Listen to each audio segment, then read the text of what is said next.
Hey, my name is Melinda Russell, and I am obsessed with telling the stories of women involved in motorsport, young and older, from all walks of life, currently involved in a wide range of roles or sharing their stories from the past. I'm a wife, mother of 4 adult children, and a mama of 16. In 2017, I was searching social media for a group dedicated to women in motorsports. When I didn't find what I was looking for, I posted a message to a few racing pages to see if any women would like to connect with me. And now I have thousands of women and men who are part of the Women's Motorsports Network. As crew chief of the only media company dedicated to women in motorsports, I work from wherever my travels take me, publishing this podcast, the Women's Motorsports Network News online magazine, and Let's Talk Racing Live, my social media show. You will hear from women who share their stories from the grid of life, how they manage the messy and memorable moments of family, work, and racing. You will hear their tried and true secrets of success, and many other topics like friendships, family, hardships, and heroes that women deal with to balance the seasons of life. So grab your favorite beverage, pull up a seat, make sure you are comfy, and get ready to be inspired and encouraged from the stories on the Women's Motorsports Network podcast. Are you a female in motorsports? GoFastGirls.com apparel for the race enthusiast empowers women to fiercely pursue their dreams in action in motorsports, instilling them with confidence and unwavering determination. A Go Fast Girls empowers incredible speed, unwavering effort, and success. Go Fast Girls has emerged as a prominent force uniting women from all walks of life who share a passion for racing. Check us out at GoFastGirls.com today.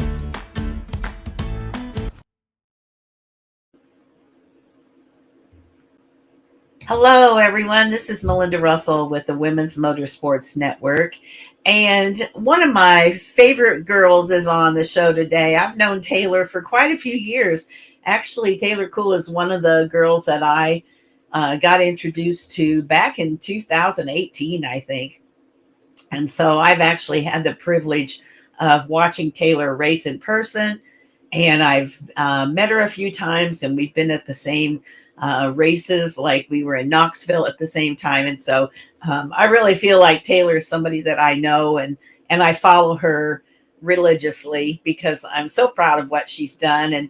And the thing I really like about you, Taylor, and among other things, is that you have not really depended on anyone else to get where you are. You have done so much on your own, and that's remarkable for a young girl your age. So we're going to tell your story, and we're going to let other people know about how you got where you are. So why don't you start by sharing a little bit about your family, if you have any pets or anything about your personal life that you're willing to share. And then we'll go in and get started and talk about your racing career. Okay, yeah, sounds good. Thank you for that introduction. I started racing when I was 5, and actually my dad got me into it. He used to race dirt modifieds back when I was younger, and then he stopped when we started racing. So he's helped me through racing through a lot of years, him and my mom, and they kind of taught me the basis of what you need to know. So they've always been heavily involved in my racing, and my dad has always taught us kids that if you want something, you're going to have to work for it. So that's been an important foundation in our family, and he's definitely made sure to continue that trend, and so have we, and that's how we've kind of gotten to where we are. So I'm really blessed with 2 really good parents, really strong parents. We have a dog, Mocha, at home. It's a little Chihuahua. We've had her for a while. She's super cute. And then I have 2 older brothers, and a year and a half ago, I got a nephew. Oh, okay. So lots of boys in your house. Yes. Yeah, for sure. So that's awesome. And I know one of your brothers raced at least for a while, didn't he? Yep. Yeah, he still races dirt modified. Okay. All right. And so your family lives in Arizona and you live in Iowa, right? Yes, that's correct. I moved to Iowa almost 2 years ago just by myself. Yeah.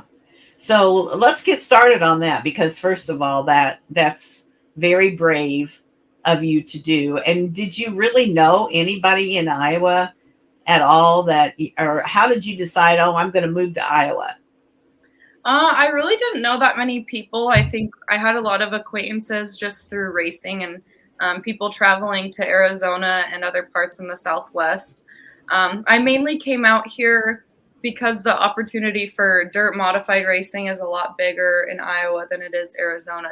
So they have a lot more track, a lot more competition and cars every week. And in Arizona, it's kind of a dying sport more so than it is here. I think everywhere in the industry struggling a little bit with how things are going, but in Iowa, it's definitely flourishing a lot more than Arizona is, and it has for a while. So I made it a goal to move here a long time ago and finally did it 2 years ago. Yeah. And so what did your parents say? I mean, did they know for a long time that you wanted to move to Iowa, or did you kind of keep that close to the vest and then all of a sudden you're like, I think I'm going to move to Iowa? Yeah, it was an idea for a while, and they know I wanted to move here for racing, but I didn't quite have the drive to make it happen back then. So it kind of slowly happened within the last couple of years. And my dad told me, he said, "You're not ready, but you're gonna have to get yourself ready, and we'll help you with whatever you need to get there." So they Yeah. were excited for me to move here. They knew I wanted to. Yeah. And since you've been there, you've made, I know, a lot of friends and a lot of, excuse me, a lot of people that have, reached out and helped you when you needed it. But a lot of things you do yourself. You work on the car, you do a lot of things yourself. Isn't that correct? Yeah. I work on the car. I do all of my social media and marketing, like business relations. I handle all that myself, and that's kind of something that my dad taught me to do, and I've built on that from when I was younger. Yeah, for sure. So let's go back and talk about when did you get started racing? Obviously, it was in Arizona. How did you get started? What age were you? And then give me the progression to get you where you are today. All right. I started when I was 5 in asphalt go karts. We did the road course kind of deal. So my dad got me started in that as well as my brother. And my dad gave up racing so that we could do it.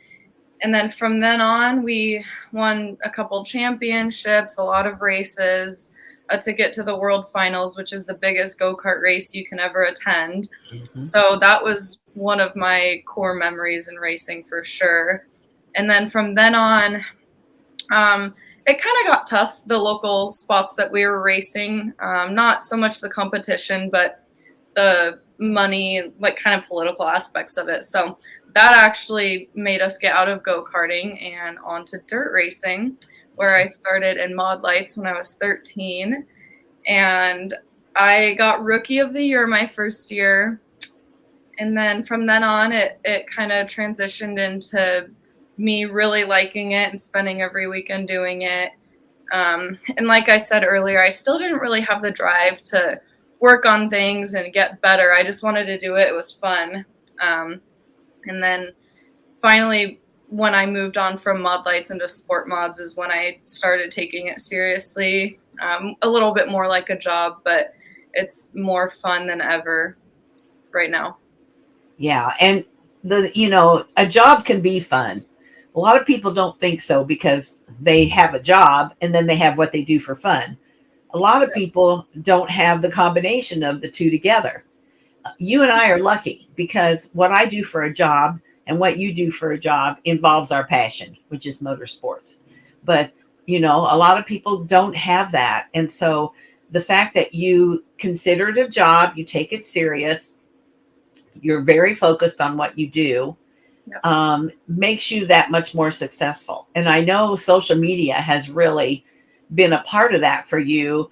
I know you've done very well growing your social media following. Why don't you talk a little bit about what you do and how you do it? I know, what was it, a year or so ago, you like just exploded as far as followers. So why don't you share a little bit about how you do that? Because a lot of the girls and women that are listening, they want to be able to do that, but they don't know what steps to take. So why don't you tell us, what did you do? Yeah, I think networking is probably my favorite part of racing, just getting to meet people and share my story and hear other people's stories. So I used social media a couple of years ago just to keep everyone updated on my results and where I'll be at next and what I'm doing during the week. And then I noticed that people really liked being involved in that way from afar. So I continued to do that, and then even added a little bit more every week to what I was posting. And I think anyone that has a big social media following, I don't really right now. There's people who have much greater pages, but I think the biggest thing that I've heard is just to stay consistent. So if you post every day, you're going to have more engagement and more people seeing your stuff. And then they're going to hear your name and wonder what you're doing, and they're going to check it out a lot more often. So I've definitely noticed that with my page. That works pretty well. And I also find it really fun to create content and talk to people online and stuff. And you can even meet some really good friends through it. Yeah, and it's not just about your racing. It's about Taylor and what Taylor's doing and stuff outside of racing too, which I think is helpful because people want to get to know who you are, not just who you are as a race car driver.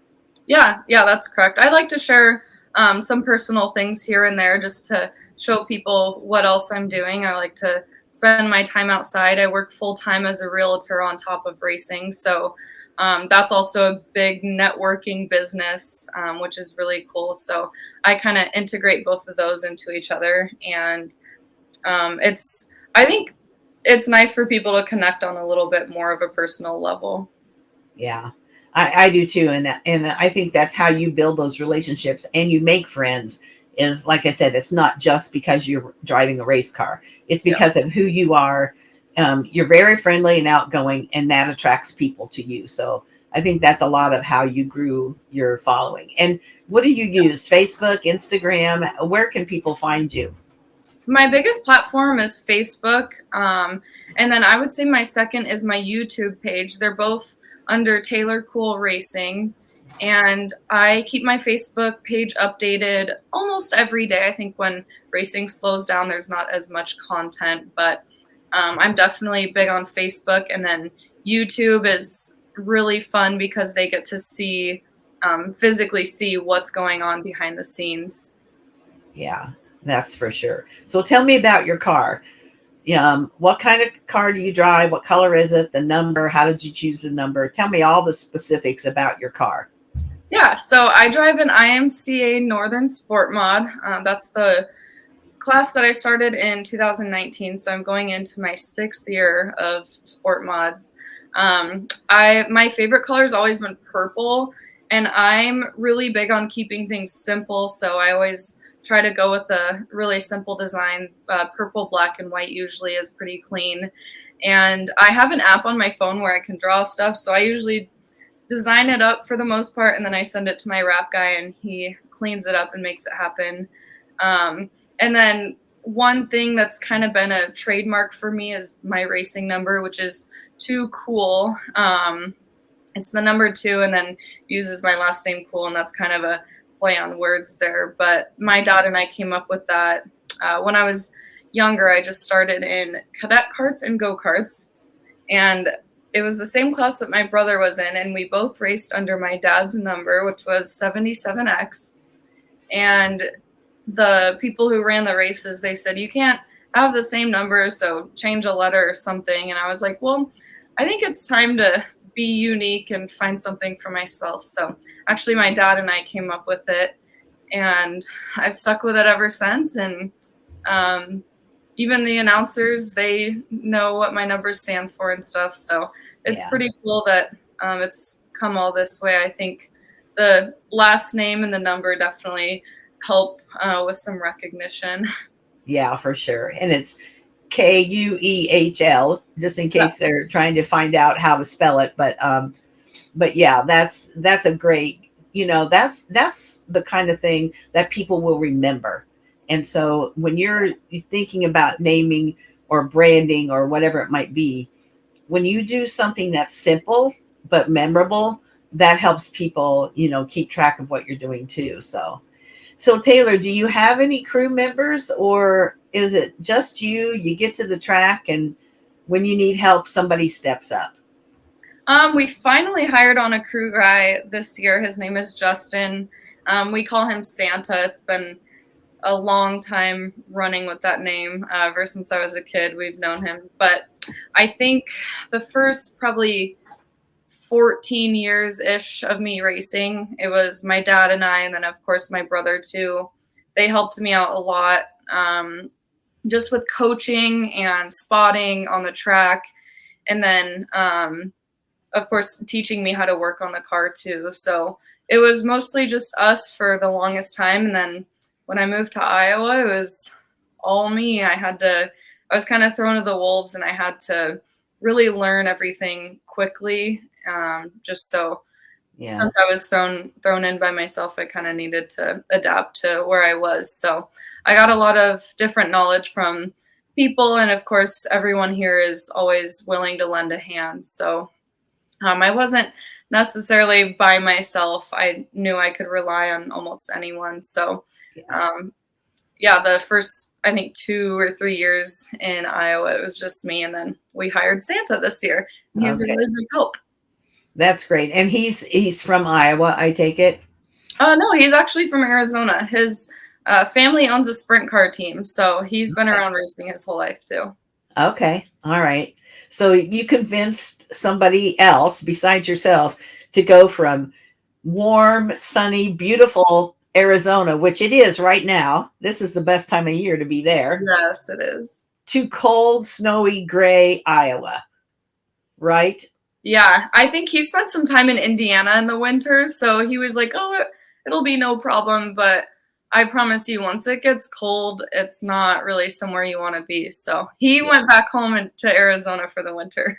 Yeah, that's a good plan for sure. I'm actually headed there. As you well know, my youngest two daughters live there, and six of my grandkids, and so we're going there the 20th of December, and we're going to spend a couple weeks there for Christmas. And so any chance I get to go to Arizona, even if it's in May or July when it's really hot, I go, because the sun shines 99% of the time. And that's the thing that I really miss about Michigan. And we haven't had any sun for almost a week, So love Arizona. And I admire you for staying in Iowa when you could go back to Arizona. So yeah, I definitely have a lot of commitments here, just with my job. So yeah, it keeps me here, but luckily I still have a lot of freedom, and I am in agreement with you. I miss the sun. I miss the mountains. It's much warmer there. Yeah, for sure. So Taylor, do you have a home track in Iowa? I know you travel a lot, but do you consider any of the tracks a home track, and what tracks do you race at? Yeah, so I live in Ames, Iowa, which is a part of central Iowa. We're right outside of Des Moines, and Boone Speedway is the closest track, and they have the best hospitality. So I've been welcomed there every single time I go, and I would consider that my home track now that I live here. And then there's so many tracks within 2 hours. There's at least two handfuls of tracks. We like to go to Stewart, which is in Stewart, Iowa. I got 3 of my wins there, I think, this year. And then Independence Motor Speedway, that's a really fun track too. We raced there for my first time this year, and I've always wanted to go, and we made it happen, and I fell in love with the place as soon as we got there. Marshalltown, of course, Marshalltown Speedway is a big staple in Iowa, so we go there almost every week. And then, like I said, there's a lot of tracks within a 50-mile radius, so it's pretty easy for us to go and travel places. Yeah, and when I think about like where you live, and within an hour you can be at a dozen tracks probably. Here where I live in Michigan, I can be at probably 6 or 8 tracks within less than 2 hours. Yep. But I know people that travel many hours just to go race it every weekend. And it just amazes me because we're so spoiled, Taylor. We get in the car and in an hour or two we're there. And you have to be really passionate, serious, dedicated to what you're doing in racing to travel as far as some of these people that I have interviewed travel. And yet, the fact that you went from Arizona to Iowa to settle in and you kind of put yourself in the middle of where all of these tracks are, that's a huge commitment as well. And so, especially, what are you in your early 20s? How old are you now, Taylor? I'm 23. 23. So you've been out there 3 years or so? Yep. Yeah, so you weren't even 21 years old yet when you moved there. And so I want that to be a lesson, I guess, to some of the younger girls that are listening, that if you really want something, you can make it happen, but you do have to be dedicated and you have to work hard. And you have to do some things that maybe you don't really want to do. Working on the car and getting dirty and trying to balance a job, finding an apartment, making friends, all those things, those are not easy to do. And the fact that you've gone there, you've made it work, that's the thing I admire about you so much. Yeah. Yes. I really enjoy working on my car. That's like my favorite pastime. People ask me what I do besides racing, and I say I work on the car or I work. Well, and you can make it fun and you can make it interesting. It doesn't have to be a bad thing to do or something that you don't want to do, but you still have to be dedicated to do it. And I just have always thought that was just something really cool about you, Taylor Kuehl. Thank you. Yeah.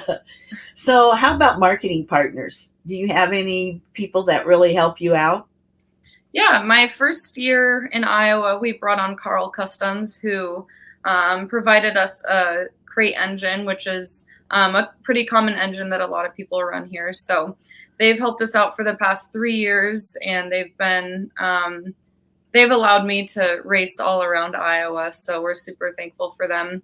And then right here in Ames, Iowa, we have Bob Harris Enterprises. They build my car and they build my suspension, and then they're always a text away no matter where I'm at, for any pointers or any setup advice that I may ask them for. Those two have been really good for my racing program ever since I moved to Iowa. And then AA Roofing here in Iowa, they've also been really good to me and allowed me to travel to different places, as well as Jake Henderson Racing. My support system is so big and I'm so lucky. And even when I came here by myself, I knew that I had really good people backing me. So A1 Materials, they're still in Arizona. They actually moved to Michigan too. So I kind of have family friends there. But A1 Materials, they allowed me to run for Rookie of the Year in Sport Mods my first year. And they still help me out to this day. And I always know they're there when I need a friend as well. So it's always nice to have people to rely on. Winning Choice Oil for lubricants, oils, cleaners. Ed Whitehead's Tire Pros, obviously providing tires to get me places that I need to go. And Lighthouse Painting, I get to go home to Arizona in January and I get to see them again and reunite. So that'll be really nice. That's nice. That's nice for sure. So let's talk about some, obstacles that you've overcome, because we all know that racing's not, it's not always positive and uplifting and exciting. Yeah. We have days that are not the best, and every driver has obstacles. What would you say has been your biggest obstacle that you've had to overcome, either as a woman in motorsports or as a driver? If I could say time, I definitely would, but that's not something that we can change. I think I always say there's never enough time in a day to get everything done that I need to get done. But other than that, just trying to keep up with racing 3 or 4 days a week during the summer. That's been a really hard challenge. But now that I have help, I mean, Santa's been a huge help to my program. So not having to spend as much time in the shop and physically wearing myself down, even mentally wearing myself down, that's that was a huge change this year. I was able to focus on racing a little bit more. And then I think as most women experience in sports, they might feel like they're raced a little bit differently and maybe treated a little bit differently. And I don't ever point that out because, I mean, no matter what, you have to push forward and do what you have to do and continue racing if it's what you're passionate about. So it can bother some people, but I definitely understand that. But at the end of the day, like I said, you're racing toward a goal. So I just keep after that. Well, and as you know, I follow you closely, and I know you've had some challenges in that area. But again, are you going to let them push you off the track to where you don't race? No. And so you have to learn how to deal with that. Or if it gets to the point where it's out of hand, you just don't go back to that track. Right. And when people and people notice that, and they're like, Taylor, why aren't you racing at ABC track? And that's when you say, well, I wasn't welcome there, or whatever you want to say. But that's the deal is the deal, and the word gets around. And so it's better these track owners and promoters are much better off if they welcome the women, because one of the things that the women do, I think, better than most of the men is the social media part, and is the promoting the track, promoting the sponsors, promoting the people who keep the track going, because the track has sponsors too. And women, I think, do a much better job of keeping that up and see the importance of those relationships. And so if a racetrack wants to have somebody in their corner, then that's the women that are racing there. Yeah. How do you feel about that? Oh, I definitely agree. Actually, I mentioned Independence Motor Speedway earlier. They're in Independence, Iowa, so they're just east of central Iowa. That track, I wanted to go there because it looked fun, but I promoted that I was going there. They had this big race. They had a couple big races that I looked forward to.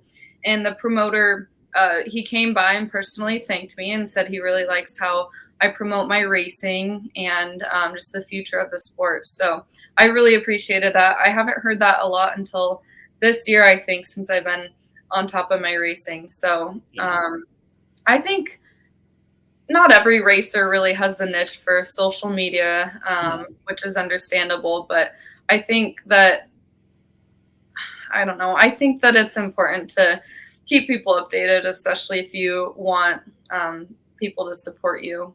I do too. And then it's funny with my YouTube channel, I don't really ever have to say anything about other racers driving me dirty because everyone in the comments will say it. So I just let nature run its course. Absolutely. Absolutely. So it's interesting that you race near Independence, Iowa, because my father's family was originally from up in that area. And so I'll bet there's some long lost relatives that either are race drivers or come to watch, and we probably have a connection somewhere. We'll have to talk later about that and see if we've got any names that are common. So yeah, that's cool. What's your favorite part of being involved in motorsports? I would say meeting people and just being a part of it. It's really cool to see the little kids that come around the racetrack, and they look forward to coming every weekend, and then they want to meet these drivers and kind of see what they're doing and become that one day. So when people or parents tell me that their kids wanted to come and watch me, I think that's really special. And that's my favorite part, is just being able to be a role model, which I never thought I would be, but keep a clear image and meet people and become friends with people. It's definitely Yeah. the most fun part, being able to talk with different people and hear their stories. And you are somebody that those little girls can look up to, and that as a parent, um, I'm good with you being the person they look up to. There are some people that I would not want them to do that. And so you know, you don't think about who's watching, because you may never know all the people that are watching. And so the fact that you maintain a good image and you're a good clean race driver and all those things, that's just who you are. And so the people that have little girls and little boys too, probably, that are watching you, you set a good example. And so that's something you can be proud of for sure. Yeah, thank you. Yeah. That's what I aspire to do. Like you said, you never know who's watching. And I think with all the negative things that go on, it's important to be a positive influence and just to keep a positive mindset through it all, just to help other people along. Yeah, I totally agree. So Taylor, what's your goal for your racing career? My goal right now is to get to dirt late model racing. I think that's pretty in reach for me. As long as I keep doing what I'm doing, I think I need to maybe put in a little bit more work next year with networking and stuff. But if I can get the opportunity to race a dirt late model, that's my ultimate dream. And then I think that kind of stuff leads to other opportunities too. So Yeah. I came from asphalt racing, so if I were to get the opportunity to go back and do asphalt late models or anything of that sort, then I would definitely be open to that. And that's another goal that I think in the long run would be more achievable. Yeah. Yeah. I wondered about that. I was going to ask you, did you prefer asphalt or dirt, or does it really matter? It's racing is racing. Yeah, it doesn't really matter. I think I have more fun when I go back to go-kart racing because just the physicality of it. And I think all of racing is a mind game. You always have to be on top of everything. But the road course stuff, it's something different every corner, and you have to be really consistent. So I have fun with that. It's a little bit more of a challenge for me. Yeah, for sure. So what kind of advice would you give to a mom who has a little girl who comes to you and says, "Taylor, my little girl wants to be a race car driver. Where should we start and how do we get involved?" I think going to the races is the first start. I think any parent who's wondering how they can get into racing most likely is a fan as of now. But just networking, getting a hold of people who have kids in racing or who own or run a race team, just to see what they're doing. I don't really know exactly how kids are getting into it nowadays. I see quarter midgets and micro sprints and all sorts of racing. So they offer lots of different education nowadays too, which is really cool. And like intermediate courses and whatnot, and all kinds of different racing. So get them into something small and just work your way up. I know it's not cheap and it's not always fun. There's a lot of hard work and sacrifices that go into it. But if it's what you want, or if it's even what your kid wants and you want that for them, then just be persistent with everything. Yeah. And I think most of the time, if you are someone who's not been involved in racing and you don't really know that much about it, if you go to the track promoter, the track owner, or somebody that's whose kid is racing and is successful at a certain track, Mm-hmm. if you just say, "Hey, my daughter, my son want to be involved, is who could mentor us, who could help us?" There's so many people that will reach out and help, Oh yeah. you know and so you're not going to be alone. You just have to be the first to reach out and tell people what you want to do, and then they'll help, or they'll find somebody to help for sure. Yeah, exactly. Yeah. So Taylor, I know you've had a really good year, Tell me about your race season this year and your wins, your awards. How has this year come to be probably one of your favorites? Yeah, it's definitely been my best year this year. I look forward to next year because we have even bigger goals than we did this year. But I just wanted to break my record of wins in a year. So I think I only had maybe 5 before. Um, and I got 7 during the regular season and then 1 more after. So I got 8 wins this year. And that was kind of my ultimate goal. I wanted to travel more and get more experience with different track conditions, different size tracks.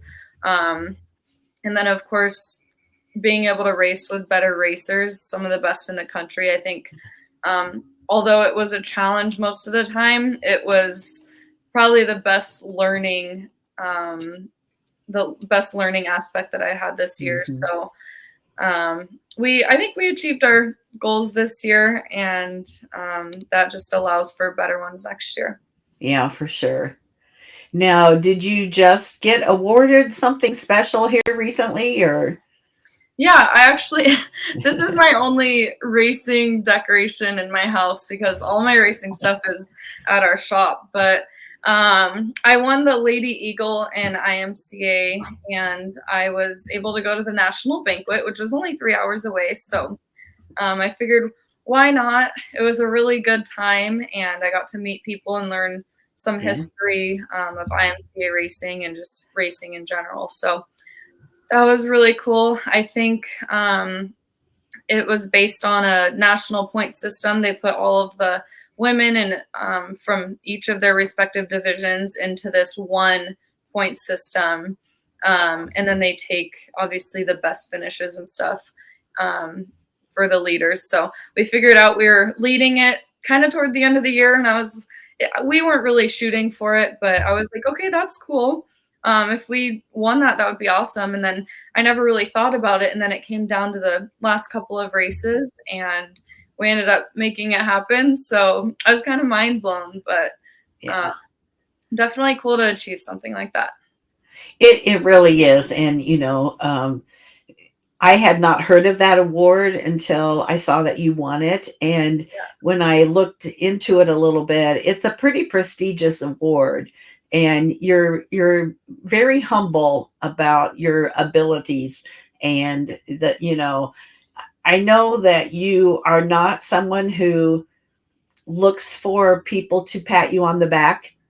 Yeah. You are a humble person. Thank you. And sometimes we have to drag some of this information out of you. But some of the accomplishments, 8 wins in a season, is a big deal. There's a lot of guys and gals who've been racing for a long time who don't achieve that. And so, next year we're going to shoot for 9 or 10 wins or whatever it might be. And maybe some bigger races too. What are your plans for 2024? Yeah, so when we were at the national banquet, I think they said the national point winner for our division won 29 races out of maybe 40 something. So that's over half. And I think it's achievable for our team to do that. But it's definitely going to take a lot of stepping up in pretty much every aspect of our race team. So that's kind of an idea for now. I think we'll see how the beginning of the year starts off. But I have to get that organized to see if we can make that happen. But winning the national title for the Northern Sport Mods is a pretty big deal. So I think the guy in my division has won it 6 or 7 years in a row. So to upset that would be pretty cool. But he's also someone we learned from this year quite a bit. He's a really good driver. So but yeah, beating the number of wins is obviously another goal. The more we can get every year, the obviously the better driver I can become and the better my team will be. So that, and we have a couple different races that we plan on hitting that I've never been to before. Okay. And that's always exciting because learning a new track and traveling and maybe racing against some people you haven't raced with before is always fun, isn't it? And just going somewhere different. yeah, it kind of diversifies my driving abilities, just learning what other people do and seeing what other people are able to do. Even if I think I can't do it, I see someone else do it, and I'm like, well, we'll have to work toward that. So Yeah. that's what helps most about traveling.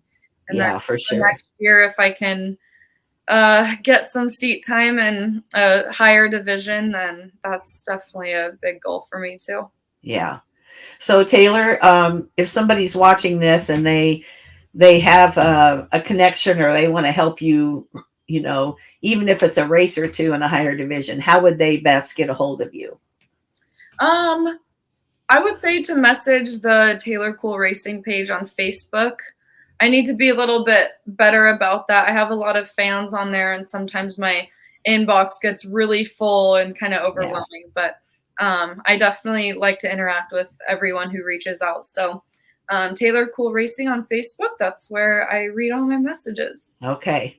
All right. Sounds good. So now we're going to go to the favorites part of the show where I'm just going to ask you some really quick questions like favorite food, favorite candy, favorite different things. What are your favorites so that people can get to know you a little better? So, and if I ask you something and you don't have an answer for it, just say pass. We'll just keep going on. So here we go. We're going to find out really more about Taylor. So what is your favorite food or restaurant? My favorite food is probably Chipotle. I like a chicken bowl with veggies. Okay. How about your favorite beverage? Water. Favorite racetrack food and what track? Boone Speedway, their vegetable cup with ranch. Okay. Favorite color? Purple. Yep. Favorite animal? A dog. Favorite vacation destination? Somewhere you've been or you would like to go? I want to go to Tokyo, Japan. I think it's really different from here, so that'd be cool. Okay. Favorite candy or snack? Snickers. Oh, Snickers satisfies, right? Yes, we do. Favorite place to shop? Oh, I like Poshmark. Okay. I haven't had that answer, so that's a good one. Favorite movie, actor, or actress? Pass. You don't have time to watch movies, do you? You're busy. No, I'm not big on TV or movies. Okay. Favorite music. What type of music do you like? I like the new country. Okay. A favorite sports team that is not racing related? Green Bay Packers. Oh, gosh. You're going to have some haters over that for sure. Sorry, Vikings fans. How about your favorite professional race car driver? Kyle Larson. All right. Favorite holiday? Christmas. Favorite thing to celebrate? Oh. My nephew's birthday. There you go. And as a little girl, did you play with cars or dolls? Both. Both. Yeah. So your Barbies rode in the Barbie car, right? Oh, yeah. They rode dirt bikes. They did it all, just like me. Awesome. So, Taylor, is there anything that we haven't talked about your story, about yourself, anything at all that we haven't discussed that we really should talk about to let people know more about you? I don't think so. I think you covered all of it. I think you did a good job with that. So thank you. All right. Well, I appreciate that you took the time today to be on the show here with me. After I saw when you won the Lady Eagle Award, I thought, well, you've been on, but it's been a while. We need to get you back on because you've really upped your game in the racing community since we last talked. And I wish you were going to be in Arizona in December, but I know that, you're hanging out there and you're probably going to be flying west just as I'm flying back east to Michigan. But enjoy your time when you go back out there for a little bit of a break. And hopefully next year I'll get somewhere where I can see you race again, because that's important to me to get to be live and in person with some of the girls that I interview, especially ones that I followed for so long. So Taylor, you have a very good holiday. Thanks again for being on the show, and Any last words that you might have? I don't think so. Thank you for Okay. having me. I appreciate it. All right, no problem. Hang on after we end the recording. Okay, sounds good.